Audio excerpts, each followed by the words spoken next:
Hello friends, Bihar state और other परीक्षाओं के लिए यह क्लास रामबाण साबित होगी और यह क्लास स्टेट के सभी छात्राओं के लिए है, चाहे वह जिस सब्जेक्ट से फॉर्म को भरे हों। तो चलिए प्रारंभ करते हैं क्लास को। आपके लिए बहुत ही इम्पोर्टेंट क्वेश्चन लाए हैं। आपके सामने पहला क्वेश्चन है फ्रेंड्स, बच्चे अपने वातावरण के साथ संबंध बनाते हुए अपनी समझ का विकास कर लेते हैं। यह कथन किसका है? स्किनर का, गिलफोर्ड का, पियाजे का कि बर्ट का?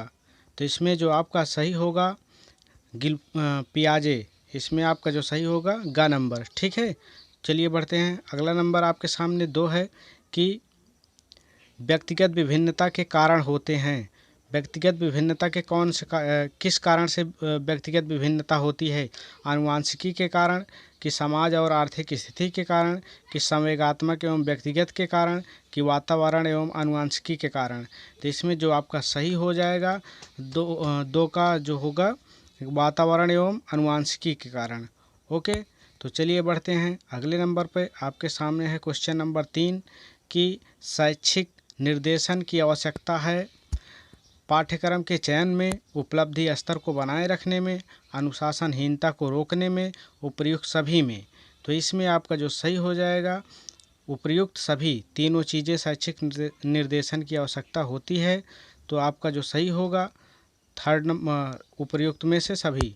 तो चलिए बढ़ते हैं। क्वेश्चन नंबर 4 आपके सामने है कि भारत में दूरस्थ शिक्षा का संचालन किया जाता है राष्ट्रीय विद्यालयों द्वारा, मुक्त विश्वविद्यालयों द्वारा, उपर्युक्त दोनों द्वारा, उपर्युक्त में से कोई नहीं। तो इसमें आपका जो सही होगा उपर्युक्त दोनों द्वारा, ग नंबर आपका सही होगा। तो चलिए बढ़ते हैं। क्वेश्चन नंबर 5 आपके सामने है। क्वेश्चन नंबर 5 है कि पाठ्यचर्या विकास के सिद्धांत हैं। पाठ्यचर्या विकास के सिद्धांत क्या हैं? जीवन से संबंधित होने का, उपयोगिता का, विविधता और लचीलेपन का, उपर्युक्त सभी का।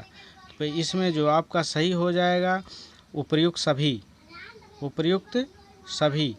इसमें आपका जो सही होगा उपर्युक्त सही। चलिए बढ़ते हैं। क्वेश्चन नंबर 6 आपके सामने है और अच्छा क्वेश्चन है कि एजुकेशन शब्द किस भाषा से लिया गया है? एजुकेशन शब्द किस भाषा से लिया गया है? लैटिन भाषा से, ग्रीक भाषा से, स्पेनिश से, जापानी से? तो इसमें जो आपका सही हो जाएगा लैटिन भाषा से। आपका एजुकेशन शब्द जो है लैटिन भाषा से लिया गया है। ओके, चलिए बढ़ते हैं। क्वेश्चन नंबर 7 आपके सामने है। क्वेश्चन नंबर 7 आपके सामने है। इसका आंसर क्या होगा कि शिक्षा मनुष्य की जन्मजात शक्तियों का स्वाभाविक और सामंजस्यपूर्ण और प्रगतिशील विकास है। यह कथन किसका है? पेस्टोलॉजी, कांट महोदय, विवेकानंद, टैगोर?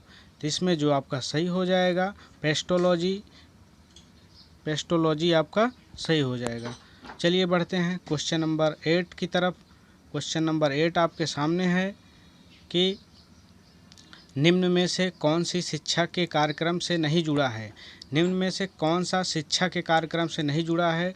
पहला है निरक्षरता का उन्मूलन, शिक्षा का बाजारीकरण, सतत शिक्षा, शिक्षा का सार्वभौमिकरण। इसमें जो आपका सही हो जाएगा शिक्षा का बाजारीकरण, ये शिक्षा से आपका नहीं संबंध रखता, बाकी तीनों शिक्षा से संबंध रखते हैं। चलिए बढ़ते हैं। क्वेश्चन नंबर 9 आपके सामने है। 9 नंबर है तो इसमें कह रहा है कि आदर्शवादी शिक्षा का मुख्य उद्देश्य क्या होता है? आत्मानुभूति होता है, शारीरिक विकास होता है, कि अंतर्दृष्टि का सृजन होता है, कि व्यवहारिक होना होता है? तो आदर्शवादी शिक्षा का मुख्य उद्देश्य जो होता है आत्मानुभूति होता है। तो इसमें आपका जो सही हो जाएगा आत्मानुभूति होता है आदर्शवादी शिक्षा का मतलब। तो चलिए बढ़ते हैं। क्वेश्चन नंबर 10 आपके सामने है और ये कई बार रिपीटेड क्वेश्चन है। माई एक्सपेरिमेंट विथ ट्रूथ लिखी गई है किसके द्वारा? अरविंदो घोष के द्वारा, महात्मा गांधी, टैगोर, विवेकानंद? तो इसमें आपका सही जो होगा माई एक्सपेरिमेंट विथ ट्रूथ, ये आपका महात्मा गांधी द्वारा लिखा गया है। ओके, चलिए बढ़ते हैं। क्वेश्चन नंबर 11 नंबर आपके सामने है। शिक्षा को लोकतांत्रिक स्वरूप में कौन सा मूल्य अनिवार्य समझा जाता है? शिक्षा के लोकतांत्रिक स्वरूप में कौन सा मूल्य अनिवार्य समझा जाता है? पहला इसमें है जीवन की गुणवत्ता, मानव गरिमा, तीसरा भावनात्मक समाकलन, चौथा है उपर्युक्त सभी, तो इसमें जो आपका सही हो जाएगा 4th नंबर उपर्युक्त सभी। चलिए बढ़ते हैं, क्वेश्चन नंबर 12 आपके सामने है। क्वेश्चन है कि प्रकृति की ओर लौटो किसके शब्द हैं, किसने कहा कि प्रकृति की ओर लौटो। तो इसमें पहला ऑप्शन आपके सामने है आदर्शवादी, दूसरा है प्रकृतिवादी, तीसरा प्रयोजनवादी, चौथा यथार्थवादी। तो प्रकृति की ओर लौटो ये किसके द्वारा है, तो ये किस शब्द से है, तो ये प्रकृतिवादी शब्द से है। ओके, वैसे ही पता चल रहा है प्रकृति की ओर लौटो प्रकृतिवादी है। ओके, चलिए बढ़ते हैं, क्वेश्चन नंबर आपके सामने है कि समाज का अर्थ है, समाज का क्या अर्थ है, सामाजिक संबंधों का जाल, कि लोगों का समूह, कि सामान्य लोग, कि राष्ट्र। इसमें आपका बताएंगे कौन सा सही होगा। तो 13 का जो सही हो जाएगा, सामाजिक संबंधों का जाल जो है वो समाज का अर्थ बताता है। ओके, चलिए बढ़ते हैं, क्वेश्चन है कि हड़प्पा में एक उन्नत जल प्रबंधन प्रणाली का पता चलता है, यह कहाँ से, धवलावीरा से, लोथल से, कालीबंगा से, आलमगीरपुर से। इसमें जो आपका सही हो जाएगा, हड़प्पा में एक उन्नत जल प्रबंधन प्रणाली का जो पता चलता है वो धवलावीरा से। ओके, तो बढ़ते हैं अगले क्वेश्चन पर। क्वेश्चन नंबर अगला है आपके सामने कि सिंधु घाटी के लिए मेसोपोटामियाई रिकॉर्डों के निम्नलिखित में से किस शब्द का प्रयोग किया गया है। तो सिंधु घाटी के लिए मेसोपोटामियाई रिकॉर्डों के लिए निम्नलिखित में से किस शब्द का प्रयोग किया गया है। तो इसमें जो आपका पहला ऑप्शन है दिलमुन, मेगनन, मेलुहा, फैलका। तो इसमें जो आपका सही हो जाएगा बी नंबर मेलुहा, जो आपका मेलुहा है सही हो जाएगा। चलिए बढ़ते हैं, अगला क्वेश्चन आपके सामने है कि हड़प्पा सभ्यता की 2 सबसे महत्वपूर्ण फसलें कौन थी। तो इसमें पहला है गेहूं जौ, धान मटर, तिल सरसों, कपास गन्ना। तो कौन सा इसमें हो जाएगा, हड़प्पा सभ्यता की जो सबसे महत्वपूर्ण फसल है वो है गेहूं और जौ, गेहूं और जौ। इस तरीके से आपका पहला सही हो जाएगा। चलिए बढ़ते हैं, अगला क्वेश्चन आपके सामने है कि निम्नलिखित में से कौन सा नगर हड़प्पा कालीन व्यापारिक गतिविधियों का एक महान केंद्र था।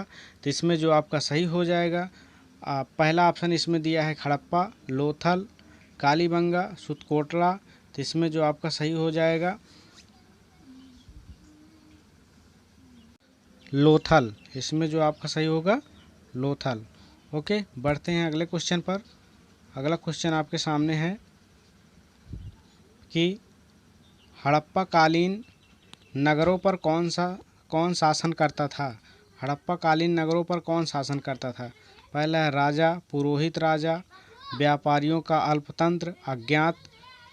तो इसमें जो आपका सही होगा व्यापारियों का जो है अल्पतंत्र, यही हड़प्पा कालीन नगरों पर शासन करता था। ओके, बढ़ते हैं, अगला क्वेश्चन आपके सामने है। क्वेश्चन दिया है कि भारत में राज चिन्ह में प्रयुक्त होने वाले शब्द सत्यमेव जयते किस उपनिषद से लिए गए हैं। पहला है मुंडकोपनिषद, कंठ उपनिषद, ईश उपनिषद, बृहदारण्य उपनिषद। तो इसमें जो आपका सही हो जाएगा फर्स्ट नंबर, 1 का नंबर मुंडकोपनिषद से लिया गया है। ओके, बढ़ते हैं, अगला नंबर आपके सामने है कि जगत ईश्वर है और ईश्वर ही हमारी आत्मा है, इस विचारधारा को निम्नलिखित में से किस ग्रंथ में प्रतिपादित किया गया है। तो इसमें जो आपका सही हो जाएगा उपनिषद में। ओके, इसमें आपका उपनिषद सही हो जाएगा। वैदिक काल में किन लोगों को पणि विशेषण से अभिहित किया जाता था, अर्थात पणि किसे कहते थे। पहला ऑप्शन में है कि जो व्यापार को नियंत्रित करते थे, पशुपालक को, कि गोपाल या चरवाहे को, कि हलवाहे को। तो इसमें जो आपका सही हो जाएगा जो व्यापार को नियंत्रित करते थे उन्हीं को क्या बोला जाता था, पणि, अर्थात का आपका सही होगा। चलिए बढ़ते हैं अगले नंबर पे। अगला नंबर आपके सामने है कि धन उधार देने का उल्लेख सर्वप्रथम किस वैदिक ग्रंथ में हुआ है। शतपथ ब्राह्मण में, कि गोपथ ब्राह्मण में, अथर्ववेद में, ऋग्वेद में। इसमें आपका जो सही हो जाएगा शतपथ ब्राह्मण। ओके, तो का नंबर आपका सही हो जाएगा।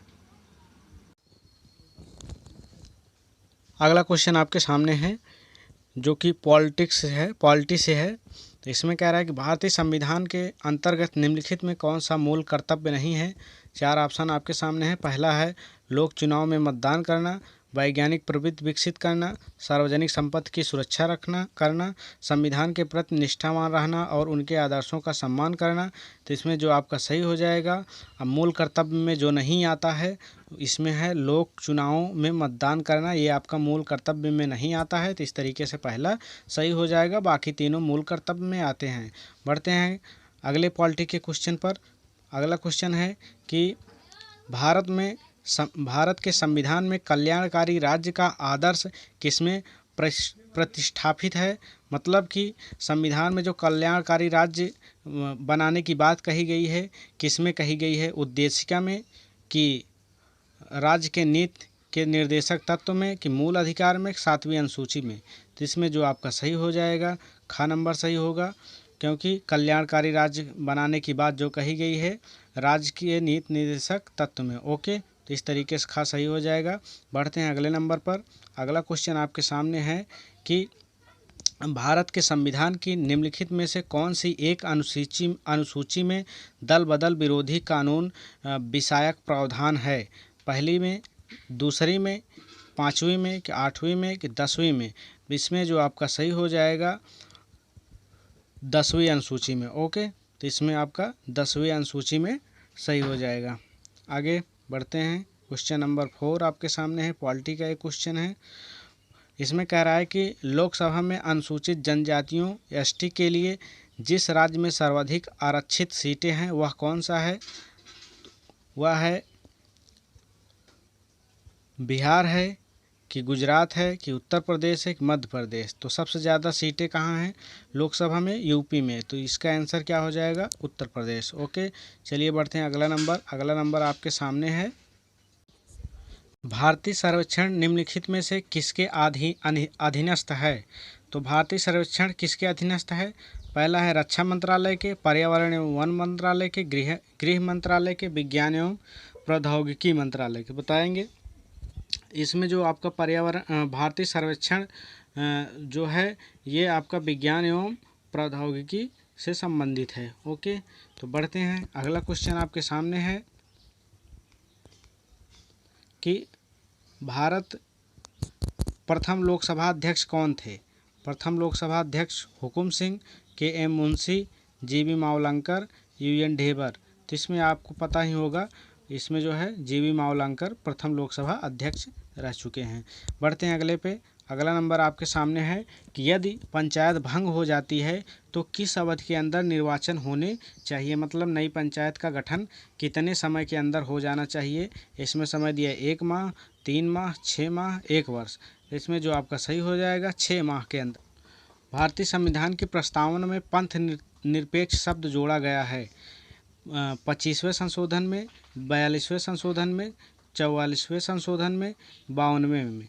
जो पंथ निरपेक्ष शब्द जोड़ा गया है वो आपका जो है 42 संशोधन द्वारा। ओके, चलिए बढ़ते हैं। अगला नंबर क्वेश्चन आपके सामने है कि भारतीय संविधान के किस अनुच्छेद के अंतर्गत राष्ट्रपति को अधिकार है कि वह किसी भी बिल पर अपनी अनुमति रोक ले। तो अनुच्छेद 63 के तहत कि 108 के तहत कि 109 कि 111। इसमें जो आपका सही हो जाएगा 111 के तहत वह जो है रोक सकता है। ओके, चलिए बढ़ते हैं। अगला क्वेश्चन आपके सामने है, कह रहा है कि निर्वाचन आयुक्त हटाया जा सकता है। निर्वाचन आयुक्त किसके द्वारा हटाया जा सकता है। मुख्य निर्वाचन आयुक्त द्वारा, प्रधानमंत्री द्वारा, मुख्य निर्वाचन आयुक्त के परामर्श पर राष्ट्रपति द्वारा, भारत के मुख्य न्यायाधीश द्वारा। तो बताएं इसमें जो आपका सही हो जाएगा मुख्य निर्वाचन आयुक्त जो होता है के परामर्श पर राष्ट्रपति द्वारा हटाया जा सकता है। ओके, बढ़ते हैं। नेक्स्ट क्वेश्चन आपके सामने है कि संसद में शून्यकाल का समय है। शून्यकाल का समय कब माना जाता है। सुबह 9 से 10 बजे तक कि 10 से 11 बजे तक कि सुबह 11 बजे से दोपहर 12 बजे तक कि दोपहर 13 यहाँ लिखा है तो यहाँ 12 होगा, दोपहर 12 बजे से 1 बजे तक। तो इसमें आपका जो सही हो जाएगा घ नंबर, ठीक है, 12 बजे से 1 बजे तक। इसमें इंग्लिश में जो है सही टाइपिंग हुआ है, ये है, ठीक है, चौथा आपका सही हो जाएगा। चलिए बढ़ते हैं अगले क्वेश्चन पर। अगला क्वेश्चन आपके सामने है कि जब भारतीय न्यायिक पद्धति में लोकहित मुकदमा PIL लगाया गया तब भारत के मुख्य न्यायाधीश कौन थे। मोस्ट इम्पॉर्टेंट क्वेश्चन है ये, आपको कहीं न कहीं देखने को मिल ही जाता है। तो इसमें पहला ऑप्शन जो दिया गया है कि M Hidayatullah, AM Ahmadi, AS Anand, PN भागवती। तो PIL लाया गया तब भारत के मुख्य न्यायाधीश कौन थे। तो इसमें आपका जो सही हो जाएगा PN भागवती। ओके, PN भागवती थे, ठीक है, उस टाइम PIL को लाया गया। ओके, तो बढ़ते हैं अगले क्वेश्चन पर। अगला क्वेश्चन आपके सामने है कि निम्नलिखित में से कौन सा विषय समवर्ती सूची में है। समवर्ती सूची में कौन सा है, कृषि है कि शिक्षा है कि पुलिस है कि राज्य है। तो शिक्षा जो है पहले राज्य सूची में था, अब समवर्ती सूची में हो गया। ओके, तो शिक्षा जो है समवर्ती सूची में है। ओके, बढ़ते हैं। अगला नंबर आपके सामने है क्वेश्चन कि मौलिक अधिकारों के अंतर्गत कौन सा अनुच्छेद बच्चों के शोषण से संबंधित है। तो इसमें आपका 17 है आर्टिकल, कि 19 है कि 23 है कि 24 है। तो इसमें आपका कौन सा सही होगा। इसमें आपका जो है आर्टिकल 24 आपका सही हो जाएगा। ये जो है बच्चों के शोषण से संबंधित है। ओके, चलिए बढ़ते हैं। अगला नंबर आपके सामने, अगला है आपके सामने कि लोकसभा और राज्यसभा में गणपूर्ति कोरम संख्या कितना होना चाहिए। तो पहला ऑप्शन इसमें दिया है कि कुल सदस्य संख्या का 1/5, कुल सदस्य संख्या का 1/6, कि कुल सदस्य संख्या का 1/10, कि कुल सदस्य संख्या का 1/8। मतलब लोकसभा और राज्यसभा में की बैठक के समय कितने सदस्य मिनिमम होने चाहिए। तो इसमें आपका जो सही होगा 1/10, ठीक है, कुल सदस्य होने चाहिए 1/10। तो ग नंबर आपका सही हो जाएगा। चलिए बढ़ते हैं। अगला क्वेश्चन आपके सामने है कि निम्न में कौन सा संशोधन अधिनियम मिनी संविधान माना जाता है। किसे मिनी संविधान माना जाता है। Article 42, article 44, article 46, article 50। तो इसमें आपका जो सही हो जाएगा जो है ए नंबर, ठीक है। तो मिनी संविधान माना जाता है 42 को, याद रखिएगा, ठीक है, 42 को माना जाता है। चलिए बढ़ते हैं। अगला नंबर आपके सामने है, कह रहा है कि 42वें संविधान संशोधन अधिनियम 1976 से भारतीय संविधान में एक नया अध्याय जोड़ा गया है, वह कौन सा है।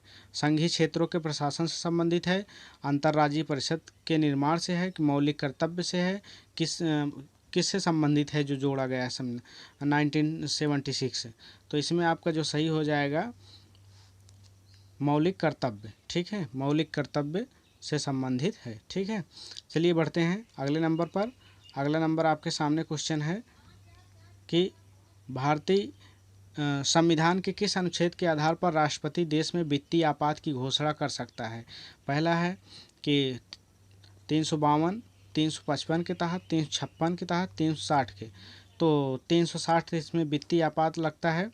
तो इसमें आपका जो सही हो जाएगा, सही है आपका डी नंबर, ठीक है। तो राष्ट्रपति वित्तीय आपात 360 के तहत लगा सकता है। चलिए बढ़ते हैं। अगला नंबर आपके सामने है कि निम्नलिखित में से भारत के किस मुख्य न्यायाधीश ने राष्ट्रपति के रूप में काम किया। पहला ऑप्शन है कि justice M Hidayatullah, justice Mehr Chand Mahajan, justice PN Bhagwati, justice BK Mukherjee. तो इसमें आपका जो सही हो जाएगा इसमें फर्स्ट नंबर। ओके, आपका जो सही होगा फर्स्ट नंबर सही हो जाएगा, जस्टिस M हिदायतुल्ला ने, ठीक है। अब बढ़ते हैं, कुछ जियोग्राफी के क्वेश्चन इंपॉर्टेंट हैं, चलिए देख लेते हैं। पहला क्वेश्चन है कि हीरक वलय एक दृश्य है जिसे देखा जा सकता है पूर्ण सूर्य ग्रहण के आरंभ से कि पूर्ण सूर्य ग्रहण के अंत से, केवल पूर्णतः पथ चिन्ह के परिधीय क्षेत्रों से, केवल पूर्णतः पथ चिन्ह के केंद्रीय क्षेत्रों से। तो इसमें आपका जो सही हो जाएगा केवल पूर्णतः पथ चिन्ह के परिधीय क्षेत्रों से। ओके, तो अगला क्वेश्चन आपके सामने है कि अपने अपने परिक्रमा पथ में पृथ्वी लगभग किस औसत वेग से सूर्य का चक्कर लगाती है। तो पृथ्वी जो सूर्य का चक्कर लगाती है अपने परिक्रमा पथ से, तो कितना वेग है उसका, 20 किलोमीटर पर सेकंड है कि 30 किलोमीटर पर सेकंड है कि 40 किलोमीटर पर सेकंड है कि 50। तो इसमें आपका जो सही हो जाएगा 30 किलोमीटर। ओके, 30 किलोमीटर प्रति सेकंड है। चलिए बढ़ते हैं। अगला नंबर आपके सामने है कि मंगल पर जीवन की उपस्थिति के लिए निम्नलिखित में से कौन सी एक अवस्था सबसे सुसंगत है। पहला वायुमंडलीय संघनन से, दूसरा तापीय अवस्था से, बर्फ छत्रकों और हिमशीतित जल की उपस्थिति, ओजोन की उपस्थिति से। तो इसमें आपका जो सही हो जाएगा कि बर्फ छत्रकों और हिमशीतित जल की उपस्थिति से। ठीक है, तो चलिए बढ़ते हैं। अगला क्वेश्चन आपके सामने है। क्वेश्चन कह रहा है कि 0 डिग्री अक्षांश तथा 0 डिग्री देशांतर कहाँ पे स्थित हैं। अटलांटिक महासागर कि आर्कटिक महासागर कि हिंद महासागर कि प्रशांत महासागर। 0 डिग्री इज प्रेजेंट कहाँ पे है, तो अटलांटिक महासागर। ओके, यहाँ पे। ठीक है, चलिए बढ़ते हैं। अगला नंबर आपके सामने है कि किसी एक क्षण निम्नलिखित नगरों में से किस एक में घड़ी समय अन्य तीनों नगरों की घड़ी समय के समान नहीं होगा। तो इसमें आपका पहला ऑप्शन है कि लंदन, लिस्बन, आगरा, आदिस अबाब। तो इसमें आपका जो सही हो जाएगा आदिस अबाब। ठीक है, ये मैपिंग से संबंधित है। ठीक है, इसमें आपको टाइमिंग से संबंधित है। चलिए बढ़ते हैं। अगला नंबर आपके सामने है कि निम्नलिखित में से कौन सा एक जल डमरू मध्य अंतर्राष्ट्रीय तिथि रेखा के सर्वाधिक निकट है। मलक्का जल डमरू मध्य कि बेरिंग जल डमरू मध्य, फ्लोरिडा जल डमरू मध्य, जिब्राल्टर जल डमरू मध्य, कौन सा निकट है अंतर्राष्ट्रीय तिथि रेखा के। तो इसमें जो आपका सही हो जाएगा बेरिंग जल डमरू मध्य। ओके, अगला क्वेश्चन आपके सामने है कि निम्नलिखित नगरों में कौन सा एक भूमध्य रेखा के सर्वाधिक निकट है। भूमध्य रेखा के सर्वाधिक निकट कौन सा है। Colombo, Jakarta, Manila, Singapore. इसमें जो आपका सही हो जाएगा सिंगापुर। ओके, सिंगापुर आपका सबसे निकट पड़ेगा इन चारों में। ठीक है, चलिए बढ़ते हैं। अगला नंबर आपके सामने है कर्क रेखा नहीं गुजरती है। कर्क रेखा कहाँ से नहीं गुजरती है, मिस्र से कि भारत से कि ईरान से कि म्यांमार से, कहाँ से नहीं जाती। भारत से तो आपको पता ही जाती है, तो इसमें आपका जो सही हो जाएगा ईरान से। ठीक है, ईरान से नहीं जाती। चलिए बढ़ते हैं नेक्स्ट क्वेश्चन पर। आपके सामने नेक्स्ट क्वेश्चन है। अगला क्वेश्चन कि डायनासोर का काल आज से कितने वर्ष पहले था। 5 करोड़ वर्ष पहले, 18 करोड़ वर्ष पहले, 40 करोड़ वर्ष पहले, 80 करोड़ वर्ष पहले। तो डायनासोर का काल जो था वो 18 करोड़ वर्ष पहले था। ओके, चलिए बढ़ते हैं। अगला क्वेश्चन आपके सामने है कि महान हिमयुग का संबंध किससे है। महान हिमयुग का संबंध प्लीस्टोसीन से है कि ओलिगोसीन से है कि हेलोसीन से है कि इवोसीन से है। हिमयुग जो है संबंधित है आपका प्लास्टोसीन से। ओके, तो चलिए बढ़ते हैं। अगला क्वेश्चन आपके सामने है 11 नंबर। ये आपका जियोग्राफी का 11 नंबर है। मैंने पार्ट वाइज रखा है सबको। तो निम्न विद्वानों में से किसने सुझाव दिया कि पृथ्वी की उत्पत्ति गैसों और धूल कणों से हुई है। पहले ऑप्शन है कि इसमें जेम्स जीन ने, एच अल्फावेन ने, एम हॉयल ने, ओ शिम्ड ने। तो इसमें आपका सही जो होगा ओ श्मिड ने बताया है। ओके, कि पृथ्वी की उत्पत्ति गैसों एवं धूल कणों से हुई है। चलिए बढ़ते हैं। अगला क्वेश्चन, अगला नंबर आपके सामने है कि निम्नलिखित महाद्वीपों में कौन सा गोंडवाना लैंड का भाग नहीं है। आपको गोंडवाना लैंड का भाग कौन सा नहीं है उसको बताना है। उत्तरी अमेरिका नहीं है कि दक्षिणी अमेरिका नहीं है कि अफ्रीका नहीं है कि ऑस्ट्रेलिया नहीं है। तो इसमें गोंडवाना लैंड का जो भाग नहीं है वो है उत्तरी अमेरिका। ओके, उत्तरी अमेरिका आपका नहीं है। चलिए बढ़ते हैं अगले नंबर पर। अगला नंबर आपके सामने है कि संसार का सर्वाधिक सक्रिय ज्वालामुखी आपको बताना है। सक्रिय कोटापैक्सी, फ्यूजियामा, किलायू, वेसुवियस। तो इसमें आपका जो कौन सा सही होगा, तो जो है विश्व का सर्वाधिक सक्रिय ज्वालामुखी जो है वो किलायू है। ओके, चलिए बढ़ते हैं अगले नंबर पर। आपका है निम्नलिखित में कौन सी पर्वत श्रृंखला सबसे लंबी है? सबसे लंबी पर्वत श्रृंखला बताना है। रॉकी है कि अल्पस है कि हिमालय है कि एडीज है? तो इसमें आपका जो सही होगा एडीज। एडीज जो है सबसे लंबी पर्वत श्रृंखला है। चलिए बढ़ते हैं फटाफट, क्वेश्चन आपके सामने है। अगला क्वेश्चन, निम्नलिखित पर्वतों में से कौन सी राइन नदी के किनारे अवस्थित है? कौन सा पर्वत राइन नदी के किनारे है? पैरेनीज, एम्पिनाइंस, कारपेथियान, ब्लैक फॉरेस्ट?